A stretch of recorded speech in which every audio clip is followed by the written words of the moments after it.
रहेगा कि मैं इस पूरे वर्णन का 40 मिनट के अंदर मैं मतलब समाप्त कर पाऊं। अगर नहीं कर पाया तो मेरा ये अनुरोध होगा आपसे कि 10-15 मिनट और बढ़ा दें, ताकि लोग अगर कुछ सवाल पूछना चाहे तो वो पूछ सकते हैं। ठीक है, बिल्कुल बिल्कुल। ओके। तो सबसे पहले जितने भी यहाँ श्रोता हैं उन सबका धन्यवाद। और इस मामले पे पिछले हफ्ते हमारी चर्चा हुई थी, तो मैंने देखा कि लोग बहुत उत्सुक थे कि मतलब इतिहास के ऐसे कौन से पन्ने हैं जो हमको दिखाई नहीं गए या हमको बताए नहीं गए।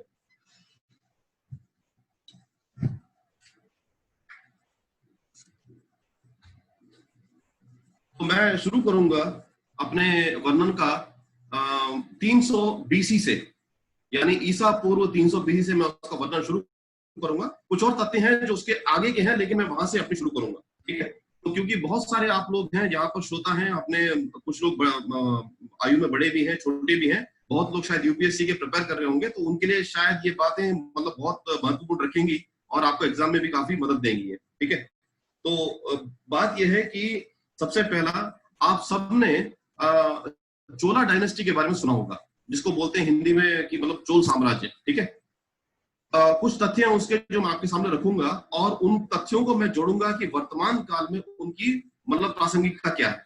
ठीक है, तो 3300 बीसी से लेके 1300 एडी, यानी 3300 ईसा पूर्व से लेके 1300 ईसा पश्चात तक 1600 साल का ये जो चोल डायनेस्टी या चोल साम्राज्य रहा है, ये विश्व के सबसे बड़े साम्राज्य, यानी जिसका आयु काल जिसको बोलते हैं आयु काल, उसमें ये इस साम्राज्य का सबसे बड़ा नाम है और ये सबसे बड़े आयु काल का साम्राज्य रहा है। ये सबसे बड़ी उनकी विशेषता है। ठीक है, तो इनका इनका चरित्र यह है कि 300 ईसा के पूर्व जब ये इनकी स्थापना हुई थी या इनका जन्म हुआ था, उनसे पहले जो साम्राज्य था वो था पांड्य साम्राज्य, जो यूरोप के रोमन साम्राज्य और इजिप्ट के साम्राज्य के साथ काफी अच्छे उसके सांस्कृतिक रिलेशंस यानी सांस्कृतिक संबंध और उनके काफी वाणिज्यिक संबंध भी रहे थे।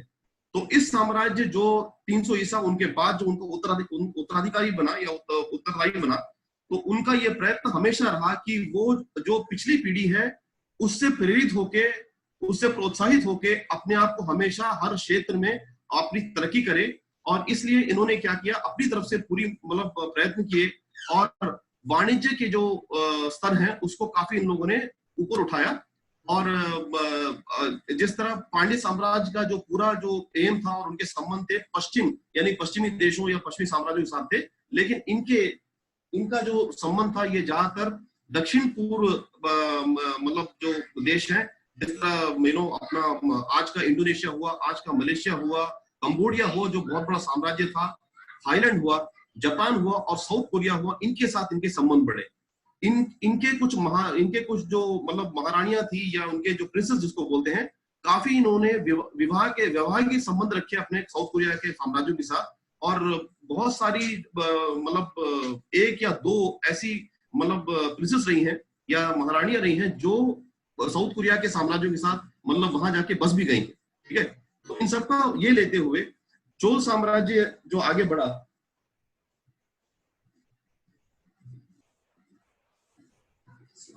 ओके, चोल साम्राज्य जो आगे बढ़ा उसका एक प्रोत्साहन था। मैं कुछ चीजें टाइप भी करूंगा और आप सबके जानकारी के लिए मैं ग्रुप पे कुछ चीजें रखूंगा, या तो इस यानी वर्णन के दौरान या उसके बाद। ठीक है, जो पांड्य साम्राज्य जिसकी मैं बात कर रहा था, उसने क्या किया, लगभग 3000 या 4000 साल पहले रोमन साम्राज्य और इजिप्ट साम्राज्य के साथ उनके संबंध बने।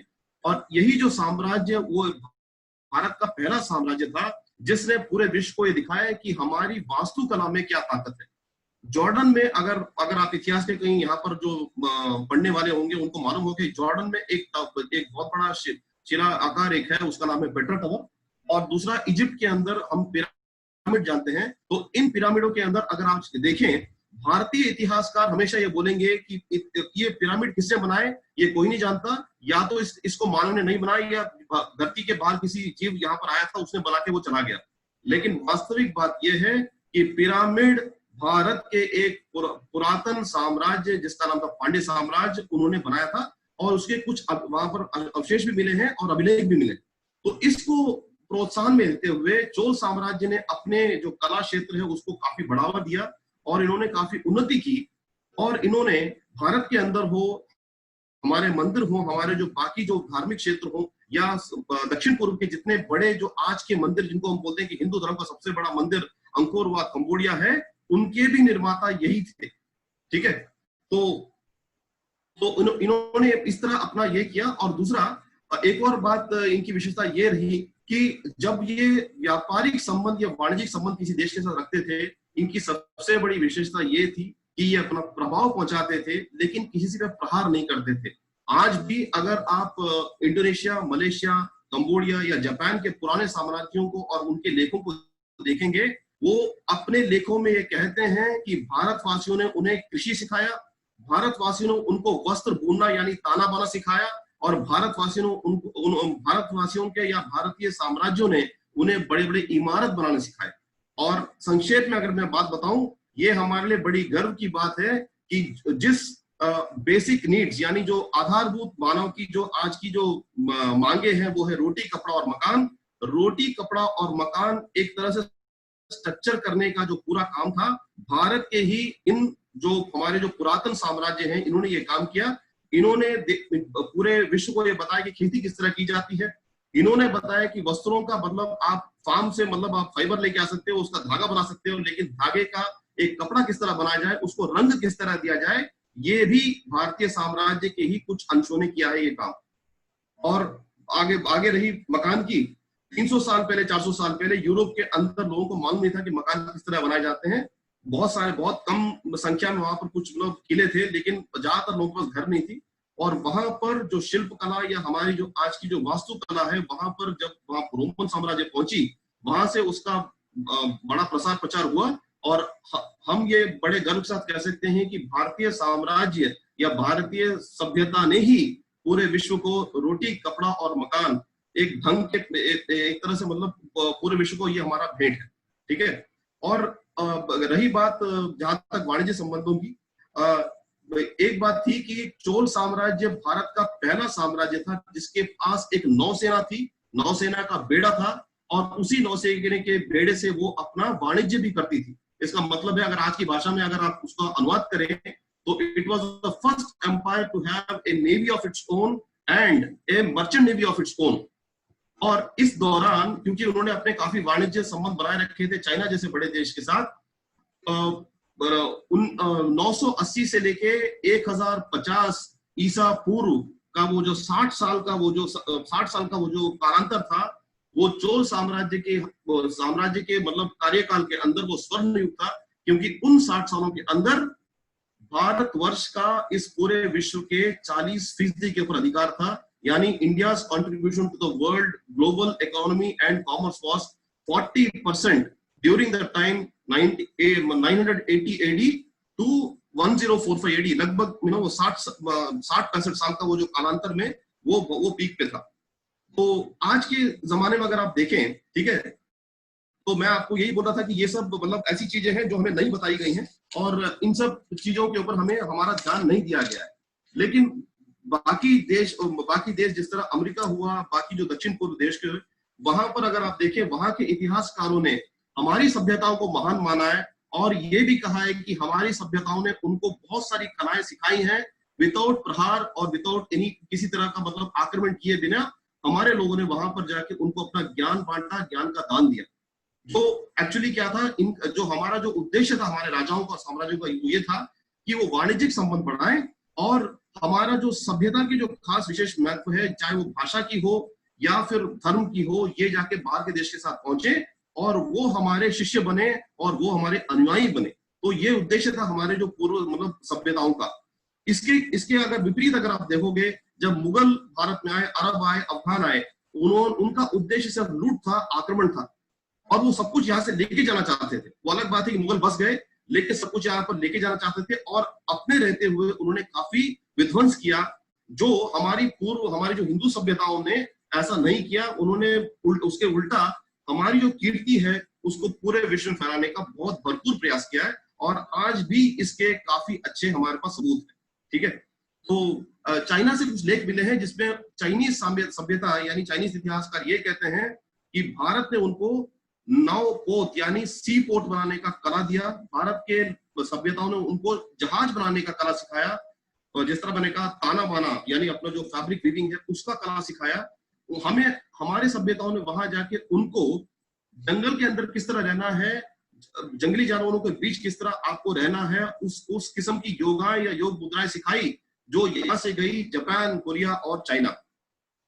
और इसके बाद एक और चीज है, हमारी जो मतलब जो जिस शिल्प कला की मैं बात कर रहा था, जिस वास्तुशास्त्र की मैं बात कर रहा था, उसमें एक विशेषता आज भी है, चाहे वो जॉर्डन में पेट्रा हो, इजिप्ट में पिरामिड हो, या फिर साउथ ईस्ट में कंबोडिया हो, या फिर हमारे जो मंदिर हो, खासकर तमिलनाडु और आंध्रा के अंदर आप देखें, जिस जगह ये बने हुए हैं उसके इर्द गिर्द पत्थर का स्रोत जिसको बोलते हैं पहाड़, वो कहीं नहीं है।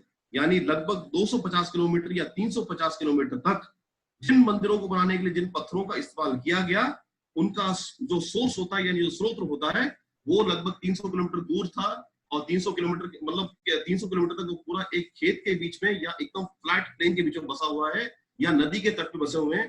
तो आज के वैज्ञानिक जो इतने सिविल इंजीनियरिंग यानी हमारे जो वास्तुशास्त्र हुआ या मैकेनिकल इंजीनियरिंग या यांत्रिक शास्त्र जो भी है, आज के वैज्ञानिक और आज का विज्ञान यह जवाब नहीं दे पा रहा है कि इन लोगों ने जो भी इसके रचयिता रहे हो, इन लोगों ने इतने बड़े पत्थरों को मूर्तियां बना के या बड़े बड़े पत्थर के रूप में, जहां एकदम फ्लैट है, 300 से लेके लगभग 350 से लेके 250 किलोमीटर तक ये किस तरह लेके गए होंगे, ये आज भी प्रश्न है। इसका जवाब आज भी वैज्ञानिकों को नहीं मिल रहा है, और ये हमारी खासियत रही।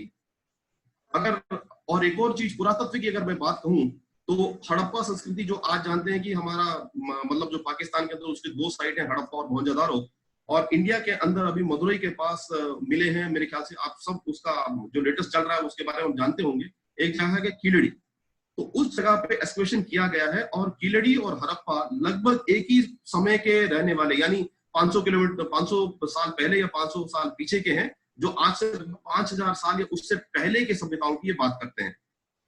इंडस वैली सिविलाइजेशन, और यहाँ पर एक फर्क यह है कि इंडस रिवर जिसको हम सिंधु नदी बोलते हैं, वो नदी साल में 12 महीने और साल में 365 दिन उसका प्रवाह रहता है, क्योंकि हिमालय से वो नदी निकलती है। जबकि मदुरई के पास जो नदी है उसका नाम है वैगई, वो साल में 4 महीने के ऊपर वो उसका बहाव नहीं है।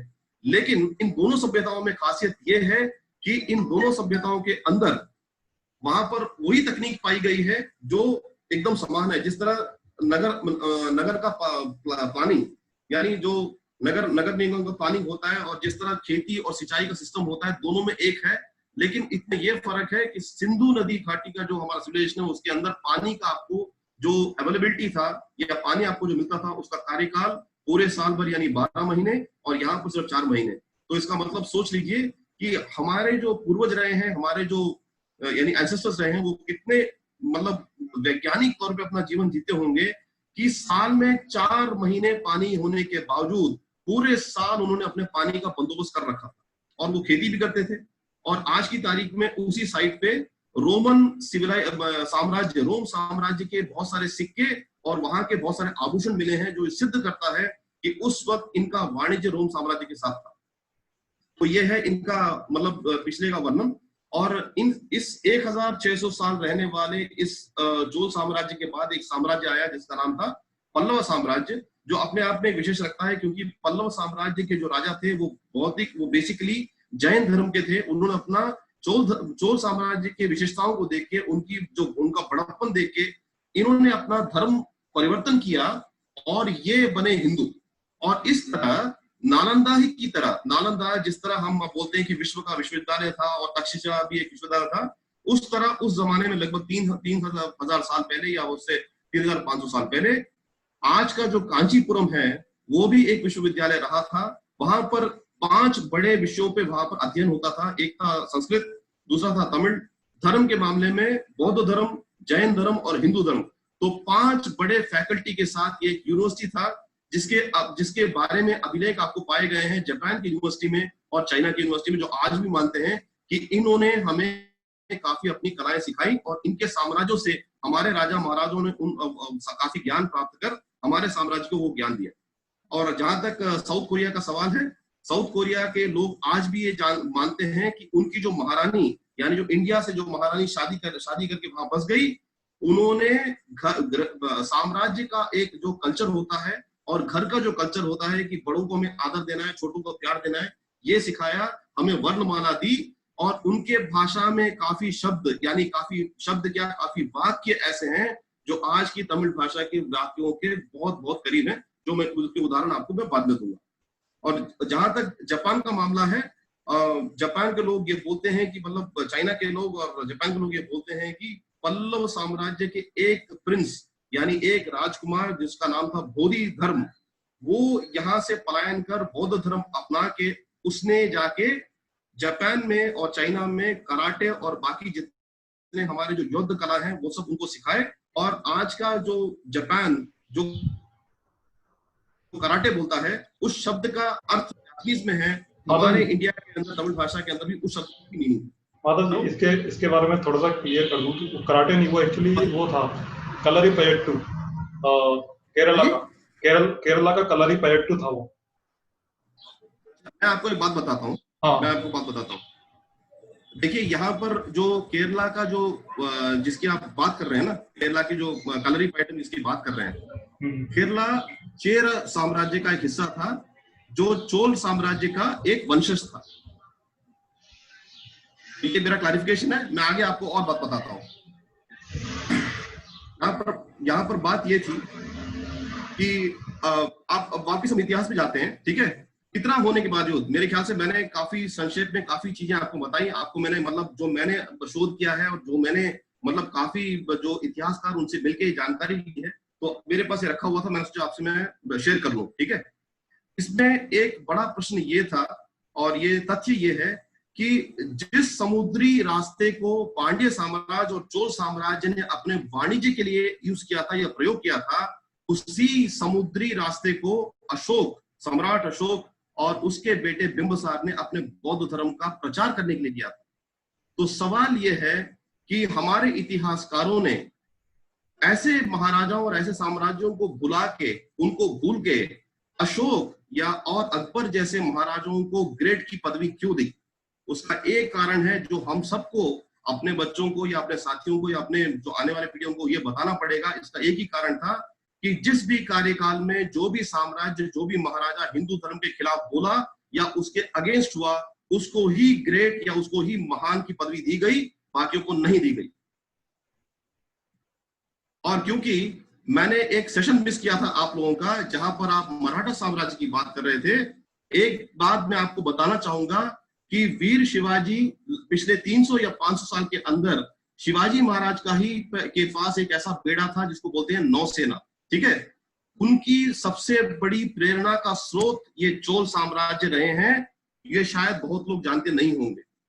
और आपको मैं एक और दिलचस्प बात बताता हूं कि हमारे जो नेताजी सुभाष चंद्र बोस रहे हैं, उनके भी सबसे बड़े जो प्रोत्साहन के जो स्रोत रहे हैं वो है चोल साम्राज्य। क्योंकि नेताजी का यह मानना था कि हमारे भारतवर्ष का, जब मैं एक सैनिक बन के जब जापान जाता हूँ, जब मैं दक्षिण पूर्व देश से जाता हूँ, मुझे वो लोग आज भी मुझे चोल साम्राज्य का एक सदस्य मानते हैं। और आपको ये बात जान के प्रसन्नता भी होगी और आश्चर्य भी होगा कि चोल साम्राज्य का वो ध्वज हमारे आजाद हिंद फौज का भी ध्वज था।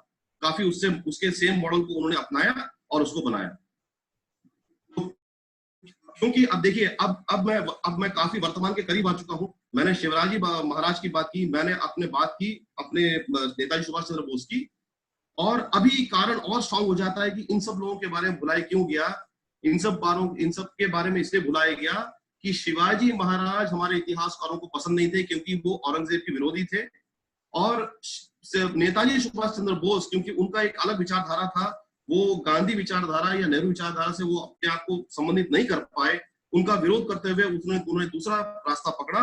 तो ये सब कुछ इतिहास के कुछ ऐसे अंश हैं, कुछ ऐसी घटनाएं हैं जिनके वजह से हमारे जो पूर्वज या पूर्व साम्राज्य के जो बहुत बड़े सभ्यताओं के जो उपलब्धियां हैं, उन सबको भुलाया गया और जानबूझ के इनको इतिहास से हटाया गया, ताकि हम जैसे लोग जो 70 साल और 80 साल बाद, आजादी के बाद ये सब इतिहास पढ़ रहे हैं, हमें उससे कोई प्रेरणा ना मिले, कोई प्रोत्साहन ना मिले। मेरे पास काफी तथ्य और भी हैं, समय का थोड़ा सा अभाव था, तभी मैंने सोचा कि काफी कंप्रेस करके आपके मैं ऐसे बताऊं।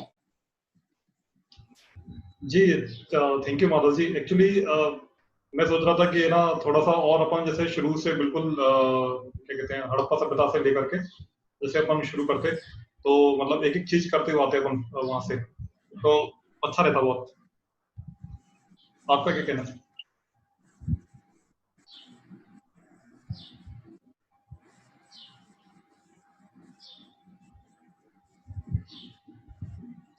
माधव जी आवाज आ रही है?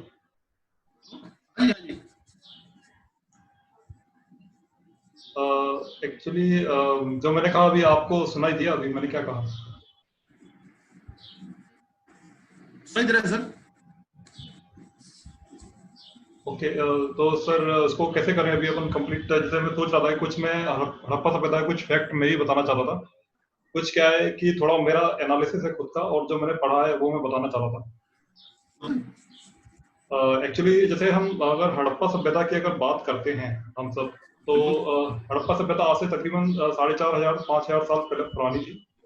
और इसके बिल्कुल। जो कई स्थान हैं, मतलब आपके बलूचिस्तान का जो क्षेत्र है, और जो फाटा, ओके। नहीं फाटा नहीं, north west frontier of Pakistan, हाँ हाँ, वो अपना अफगानिस्तान से लगा हुआ सीमा। हाँ। अफगानिस्तान से लगा हुआ सीमा, वहां से लेकर के और पूर्व में मेरठ और मथुरा तक, और उत्तर में जम्मू से लेकर के महाराष्ट्र में दाइमाबाद तक इसका जो हड़प्पा सभ्यता का विस्तार था। और ये उस समय की दुनिया की सबसे बड़ी सभ्यता थी, जो कि इतने बड़े क्षेत्रफल में फैली हुई थी। सबसे बड़ी चीज इसकी ये थी कि उस समय ये बहुत विकसित थी। मतलब उस समय पे हमारे पास लोथल, जो गुजरात में है, वहां पर एक पोर्ट था, जो जिसके जिसकी तकनीक के आधार पर आज भी दुनिया भर में पोर्ट बनाए जाते हैं, यानी बंदरगाह बनाए जाते हैं। जो नेचुरल वाटर फ्लो की जो तकनीक है, उसी के आधार पर उसमें भी आज आज भी पोर्ट बनाए जाते हैं। आज भी हम लोथल को जाके देख सकते हैं, और काफी सिमिलरिटी आज के पोर्ट से अपन मैच कर पाएंगे लोथल की। दूसरी चीज, वहां से एक मिली है हमें तांबे की मूर्ति, जो है डांसिंग गर्ल की। मतलब 4,500 5,000 साल पहले हम धातु को इस तरह से ढालना जानते थे, मेटलर्जी का हमारा साइंस इतना अच्छा था कि हम उससे डांसिंग गर्ल की एक मूर्ति बना सकते थे। डांसिंग गर्ल की मूर्ति थी, तो इसका मतलब था कि उस समय हमारे पास नृत्य कला भी थी। जिस समय पे लोग गुफाओं में रहते थे और उनके पास सभ्यता नाम की कोई चीज नहीं हुआ करती थी, हमारे पास नृत्य बिल्कुल कला भी हुआ बिल्कुल। करती थी। हमारे पास योग विज्ञान भी था, क्योंकि उस समय की एक मूर्ति मिली है भगवान पशुपतिनाथ की योग मुद्रा में, जो ये बताती है कि हमारे पास उस समय योग का ज्ञान भी था। उस समय लोग घोड़े पालते थे। इसका प्रमाण ऐसे मिलता है कि घोड़े की अस्थियां मिली हैं, मतलब घोड़ों को गाड़ा जाता था। नृत्य का मतलब वो पालतू थे, वो प्रिय भी थे, इसलिए उनको गाड़ा जाता था। तीसरी चीज ये कि केवल एक चीज का ज्ञान नहीं था, वो था लोहे का ज्ञान नहीं था। उस समय के लोगों को तांबे का और अन्य धातु का ज्ञान था, और उसको वो ढालते भी थे, ढालने का काम भी करते थे। तो पूरी तरह से वो नगरीय सभ्यता थी, ग्रामीण सभ्यता नहीं थी, नगरीय सभ्यता थी, विकसित सभ्यता थी, जिसमें क्या कहते हैं कि किस तरीके से एक पूरा पानी का प्रवाह हो, उसमें एक पूरा वाटर फ्लो का सिस्टम बनाया गया था, ड्रेनेज सिस्टम बनाया गया था। मैं वही उसमें कह रहा था आपसे। बिल्कुल, और उसमें ये भी व्यवस्था थी कि बारिश का पानी कैसे इकट्ठा हो। आज जो हम बात करते हैं पानी सूख जाने का, कि हमें रेन वाटर हार्वेस्टिंग करना चाहिए, अपने घरों में वो सिस्टम लगाना चाहिए, वो उस समय आज से 5,000 साल पूर्व उस सभ्यता में था। और उसके अलावा वो पूरे एक शहर का रेन वाटर हार्वेस्टिंग सिस्टम हुआ करता था। बड़े बड़े अन्नागार हुआ करते थे, जिसमें हम अपना धान रखा करते थे, अपना अनाज रखा करते थे। और ऐसे भी कई सारे फैक्ट्स हैं उसके अलावा भी। जैसे सेना और युद्ध का प्रमाण तो नहीं मिलता वहां से, लेकिन जैसे कहते हैं कि हमारे जो व्यापार था, हम उस समय पर व्यापार करते थे इजिप्ट, मिस्र, और आपने भी बताया जैसे कि और भी जगह पर हमारे जो प्रभाव थे विश्व में, दक्षिण पूर्व एशिया। तो वह भी एक मतलब बताता है कि हमारी सभ्यता कितनी पुरानी, और इतनी सभ्यता को 4,500 5,000 साल पहले ये एकदम से इतनी विकसित सभ्यता तो खड़ी हुई नहीं होगी। ये सभ्यता को बनने में समय लगा होगा, ज्ञान विज्ञान को बढ़ने में समय लगा होगा। तो सोचिए वो सभ्यता कितनी पुरानी होगी, तब जाकर के वो वहां तब वो इतनी विकसित हुई। तीसरी चीज मैं बताना चाहता था कि एक्चुअली जितने फैक्ट मैं बता चुका हूँ हड़प्पा और मोहनजोदड़ो के बारे में। यहाँ पे कुछ जी, आपको मेरी आवाज सुनाई दी थी क्या? हाँ हाँ जानवी जी। हाँ, मैं ये कह रही थी कि हड़प्पा सिविलाइजेशन में वेल प्लान सिटीज भी काफी थी, मतलब जो सिटी का जो सिस्टमेटिक स्ट्रक्चर काफी उस टाइम पे अच्छा था, जहाँ मैंने पढ़ा है। तो और दो क्लास में बटी थी वो, एक अपर क्लास में और लोअर क्लास में। अपर जो भाग था उसमें जो अपर क्लास के जो लोग हैं वो रहते थे, और लोअर हिस्से में मिडिल और लोअर क्लास के लोग रहते थे। एक और फैक्ट मैं ये बताना चाहता था कि जो हिस्टोरियंस कहते हैं आज कि हड़प्पा सभ्यता मतलब जो आर्यंस थे वो आर्यंस वहां से आए थे, मिडिल ईस्ट से आए थे। मिडिल ईस्ट मतलब कजाकिस्तान वाले क्षेत्र से आए थे भारत में। उन्होंने आक्रमण किया था और उन्होंने यहाँ पर एक नई सभ्यता बसाई थी। लेकिन आप अगर आज के जो नए शोधकर्ता हैं, आज के नए शोधार्थी हैं, उन्होंने मतलब ऐसे प्रमाण रखे हैं और कुछ एक दो कुछ आईआईटीज की रिसर्च भी है कि ये ऐसा कुछ आक्रमण नहीं हुआ था और ये जो यहाँ की जो सभ्यता थी वो ओरिजिनल सभ्यता थी। और एक और प्रश्न ये उठता है कि जहाँ से वो लोग आए थे, मतलब आर्यंस, मतलब जो पुराने जो कम्युनिस्ट हिस्टोरियंस हैं जो ये दावा करते हैं कि आर्यंस कहीं बाहर से आए थे, तो जहां से वो आए थे वहां पर भी एक विकसित सभ्यता होनी चाहिए थी, लेकिन वहां पर किसी भी सभ्यता के होने के प्रमाण नहीं मिलते हैं। क्योंकि एक विकसित सभ्यता ही दूसरी विकसित सभ्यता पर क्या कहते हैं कब्जा कर सकती है या फिर अपना विस्तार कर सकती है और अपनी नई सभ्यता बना सकती है। अदरवाइज उसके और कोई अन्य कारण नहीं हो सकते। एक्चुअली मेरी एक सर से एक रिक्वेस्ट थी। Sir, can you hear me? Madhav ji please कहिए, बताइए। हाँ हाँ, क्या जो इंडिपेंडेंस के आफ्टर इंडिपेंडेंस जो जितने भी वाक्य हुए हैं, या फिर इंडिपेंडेंस पाने के दौरान जितने भी वाक्य हुए हैं और जो लेखकों ने उससे अपनी लेखनी में लिखा है, क्या उसकी जो सच्चाइयां हैं, एग्जैक्टली जो हुआ है उसके बारे में एक आध सेशन हो सकता है, आफ्टर इंडिपेंडेंस और इंडिपेंडेंस के दौरान जो हुआ है? क्या उसके ऊपर एक आध कोई मीटिंग हो सकती है?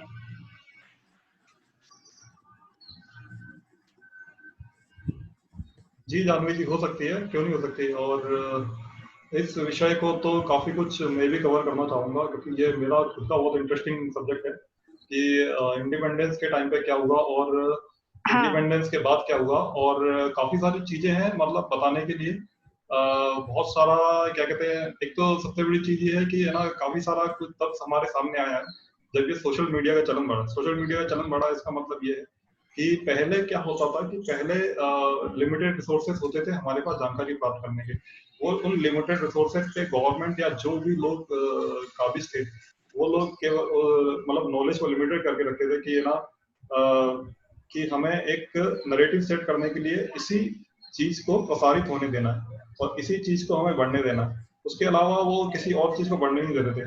जैसे अगर कुछ नरेटिव्स की अगर बात की जाए तो जैसे अगर हम बात करें तो कश्मीर की बात करें। कश्मीर का जो 1990 में कश्मीरी पंडितों का जो जेनोसाइड हुआ उसके बारे में कितनी खबरें उस समय पे अखबारों में थी या टीवी न्यूज चैनल्स में थी, ऐसा मतलब कुछ एक आध कुछ खबरों को देख छोड़ करके, रिपोर्टिंग को छोड़ करके हमें कुछ नहीं मिलता है। एक्चुअली में वो इतना कुछ था वहां पर कि इतना कुछ हुआ था वहां पर कि उसके लिए तो मतलब एक बहुत बड़े बड़े आंदोलन खड़े हो जाते और बहुत बड़े परिवर्तन आ जाते, लेकिन ऐसा कुछ भी नहीं हुआ। और यहाँ पे माधव जी ने कुछ मैसेज किए हैं। Karate in Japanese means movement of hands which comes from करंगल इन अट्टम इन तमिल। ओके, एक्चुअली मैं एक फैक्ट और बताना चाहता था कि जैसे कलरी पयट्टू की बात बीच में आई थी। कलरी पयट्टू जो है वो सभी मार्शल आर्ट दुनिया में जितनी भी युद्ध कलाएं हैं सबकी जननी है।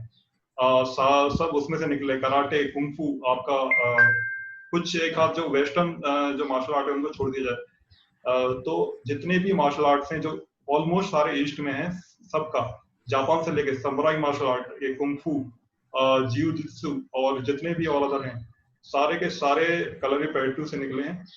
क्योंकि ये सब कलरीपयट्टू की एक-एक करके ब्रांचेस इसकी निकलती गई, और ये कलरीपयट्टू कहाँ से आया? कलरीपयट्टू को चीन लेकर के गए थे बौद्धि धर्म। एक्चुअली जो प्रिंस गए थे केरला के, वो वहां पे जाकर के उन्होंने मतलब कुछ कारण रहे थे कि वो उनका आयुर्वेद में भी बहुत अच्छा वो था योगदान, आयुर्वेद में उनका बहुत अच्छा हाथ था, तो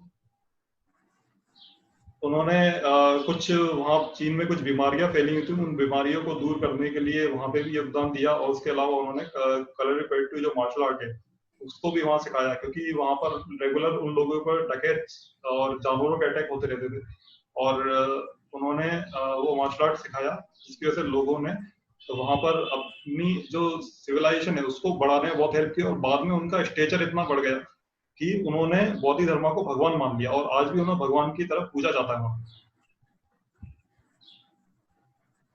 और ये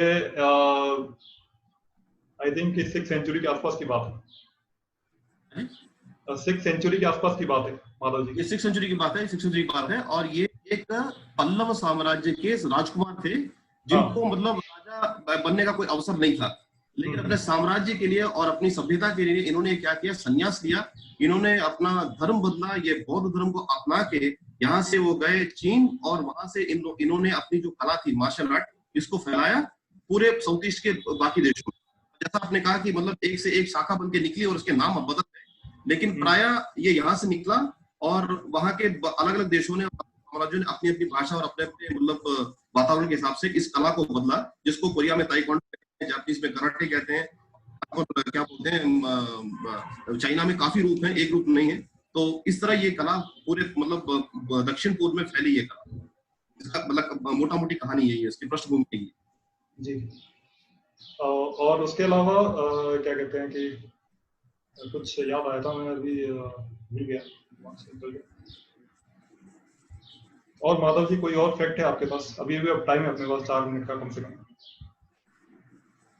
नहीं, बेसिकली क्या है, जैसा मैंने कहा कि मैंने जो पढ़ा, मैंने जो शोध किया और बाद 4-5 मैं मुलाकात करके मैंने इतनी जानकारी ली है, उसको मैंने लगभग 40 मिनट के अंदर इसमें समेटने का ट्राई किया। मुझे लगता है मेरा प्रयत्न सफल रहा है मोटा मोटी। ठीक है, तो एक काम करते हैं, प्रश्न ले लेते सभी के। प्रश्न ले लेते हैं। जानवी जी, आपका कोई प्रश्न?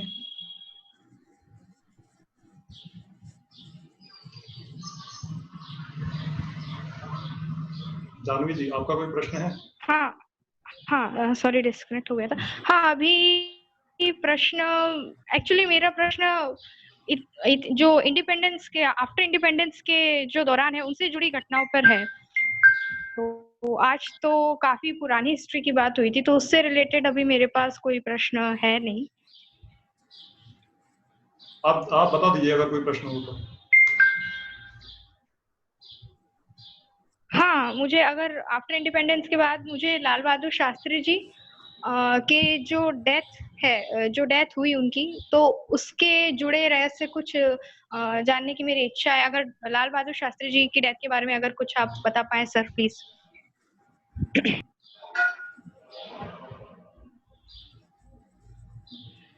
माधव जी, आप कंटिन्यू कर रहे हैं लाल बहादुर शास्त्री जी के बारे में। लाल बहादुर शास्त्री जी के बारे में अब देखिए, जो एक स्पेसिफिक क्वेश्चन है उसका आंसर देना उतना आसान नहीं है, क्योंकि इसके कई मसले हैं, और दूसरा अंधा कुछ मतलब कुछ जानकारी कम या अधूरा जानकारी लेके बात भी नहीं करना चाहिए। लेकिन एक बात स्पष्ट है कि उनके हत्या में कोई मर्म था, उनकी हत्या कोई मतलब एक आम हत्या नहीं थी, उसके पीछे मतलब कोई षड्यंत्र था, ये सबको मालूम। मतलब ये बात काफी साफ भी है फुल डोमेन के अंदर। जी, कुछ संभावनाएं, जैसे मैंने कई सारे इसके ऊपर रिसर्च वगैरह देखी थी, तो कुछ संभावनाएं ऐसी जताई जा रही थी कि जहां पर शास्त्री जी क्या एक्चुअली गए थे, जो भारत पाकिस्तान का युद्ध हुआ था उसके समझौता को लेकर के ताशकंद में रशिया के बुलाने पे भारत और पाकिस्तान दोनों के प्रतिनिधि वहां पहुंचे थे। एक संयुक्त फोटोग्राफ खींचा गया था शास्त्री जी का जो फोटोग्राफ खींचा गया था उसमें रशियन कुछ लोग भी थे, उसमें इंडियंस भी थे। तो उसमें एक पीछे खड़ा हुआ आदमी का चेहरा दिखाई देता है जो बहुत कुछ सुभाष चंद्र बोस जी से मेल खाता है, और सुभाष चंद्र बोस जी की जो मृत्यु का जो समय है, मतलब उस समय के आसपास की कुछ खबरें ऐसी हुई थी कि उन्हें रशिया भेज दिया गया, या उन्हें रशिया में अपने पास बंदी बना लिया। ऐसा कुछ खबरें उड़ी थी, और एक ऐसे व्यक्ति की फोटो सामने आना कि जिसका चेहरा सुभाष चंद्र बोस जी से मेल खाता था, और बहुत से लोग थे भारत में जो ये नहीं चाहते थे कि सुभाष चंद्र बोस जी वापस आए। तो हो सकता है कि उससे रिलेटेड कोई फैक्ट था सुभाष चंद्र बोस जी से रिलेटेड कि उनकी वहां पे मृत्यु हुई, वहां पे मतलब संदिग्ध परिस्थिति में उनकी मृत्यु हुई। और उसके अलावा कुछ और भी हो सकता है, क्योंकि अगर लाल बहादुर शास्त्री अपना कार्यकाल पूरा करते और उनकी इस तरीके से मृत्यु नहीं होती, तो हो सकता था कि इस देश में जिस परिवार ने अभी तक राज किया वो राज कायम कभी हो ही नहीं पाता, वो राजनीति में अपना एक रिलेवेंट यानी कि उचित स्थान बना ही नहीं पाते। क्योंकि फिर लाल बहादुर शास्त्री जब भी रिटायर होते या जब भी वो प्रधानमंत्री पद से वापस जाते, तो उनका कोई उत्तराधिकारी मतलब बेशक ही है ना किसी क्या कहते हैं परिवारवाद से प्रेरित नहीं होता। जो कि एक नेचुरल नेता होता वो अगला उनका उत्तराधिकारी होता। तो इस तरीके से